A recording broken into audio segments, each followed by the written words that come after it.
Sales activities, जो customer development का phase है उसमें सेल्स एक्टिविटीज़ कैसे इम्पैक्ट करती हैं और कैसे ये डिफरेंशिएटेड होती हैं फ्रॉम मार्केटिंग एक्टिविटीज़, और कैसे एंटरप्रेन्योरल मार्केटिंग को सपोर्ट करती है। As we all know that the sale is a function of marketing. तो अगर हम डिफरेंशिएट करके देखें तो सेलिंग एक्टिविटीज़ या सेल एक्टिविटीज़ जो कस्टमर डेवलपमेंट के जो डिफरेंट फेजेस हैं उसमें किस तरह से सपोर्ट करती है। So here again we can see that in the first step of customer discovery, the selling teams identify prospects कि इनको ये जो कस्टमर्स हैं कौन से कस्टमर्स हो सकते हैं पॉसिबली जिनको हम टारगेट करें। obtain feedback from customers of identified and other segments, जिनको आप आइडेंटिफाई करते हैं उनसे उनकी फीडबैक, उनका ख्यालात रिगार्डिंग द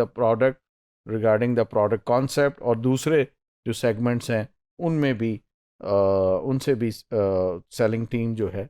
वो उनकी फीडबैक लेने इंडिपेंडेंटली फीडबैक लेने की और समझने की कोशिश करती हैं। एंड एस्टेब्लिश प्रॉब्लम रिकग्निशन, ये बड़ा इम्पॉर्टेंट है कि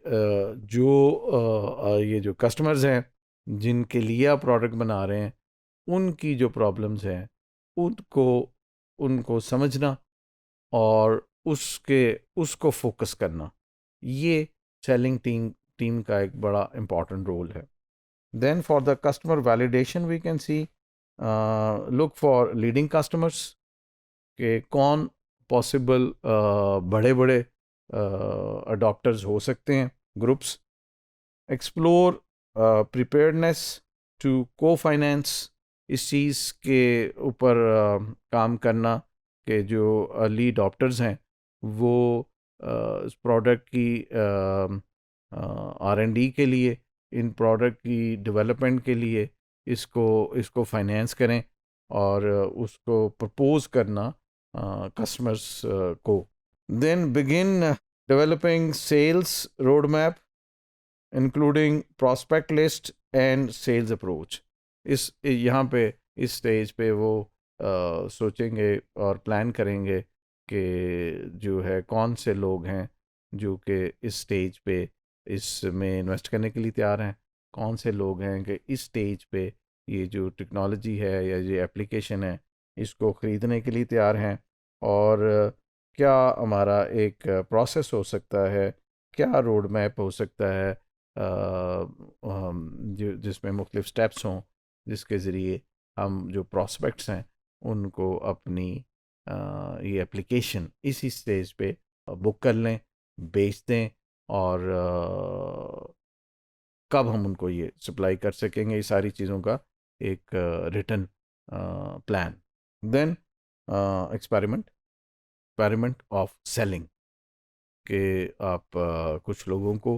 वो प्रोटोटाइप या amateur shape of the product बेच दें या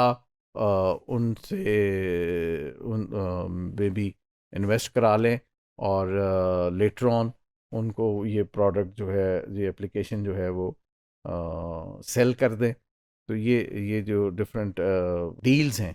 उसको इनिशिएट करना भी सेलिंग टीम का ऑब्जेक्टिव है। Then customer creation could include the visiting more customers and detail and fine tune sale messages to them।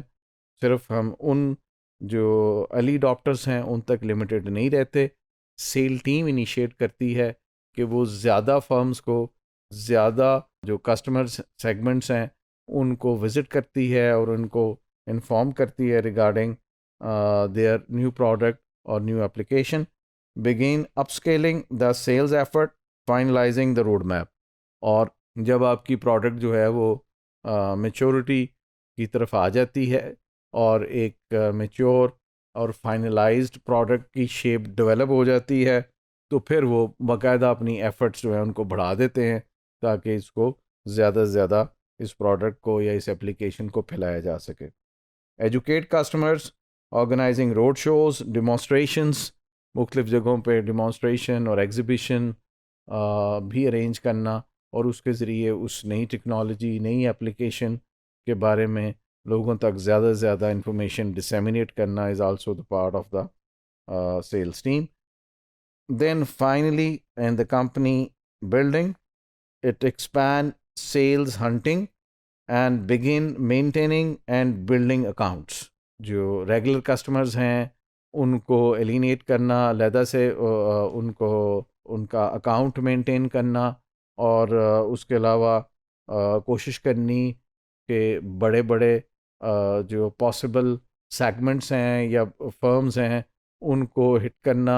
उनको उनके साथ एंगेज करके उनको भी इस एप्लीकेशन को सेल करने की कोशिश करना in a convincing and motivating manner. Then expanding sales force rapidly and systemize routinize operations. और अब इस स्टेज पे जब the product is matured, it has gained a sufficient portion of the market, तो फिर ज़्यादा लोग एम्प्लॉय करने, सेल्स टीम्स बनानी, और सेल्स प्रोसीजर जो हैं उनको बाकायदा इंस्टीट्यूशनलाइज करना, ताकि in order to have regular selling activities in the company.